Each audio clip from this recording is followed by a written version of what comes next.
In today's video, I'm going to teach you how to install Microsoft 365 from Microsoft Store. To get started, open the Microsoft Store app on your Windows computer. You can usually find it by clicking the Start menu and searching for Microsoft Store, or by selecting it from your taskbar if it's already pinned there.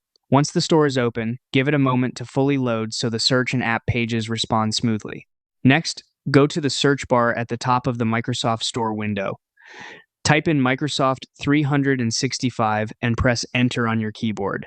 This will bring up the search results, where you may see a few similar apps, so it's important to choose the official Microsoft 365 app. When you find the correct app, click on it to open the app listing page. Here, you'll be able to confirm that you're looking at the right product before installing it.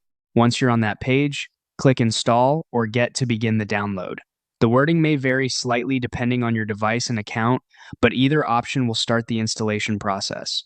If you see a Buy button instead of Install or Get, that usually means the Microsoft Store account currently signed in on your device does not have an active Microsoft 365 subscription linked to it.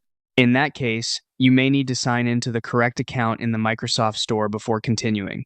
After the download finishes, click Open to launch the app. From there, sign in using the same email address connected to your Microsoft 365 subscription. Once you're signed in with the correct account, your access to apps like Word, Excel, and PowerPoint should be unlocked automatically. Take your time during the sign-in step because using the correct account is what connects your subscription and gives you full access to the Microsoft 365 features.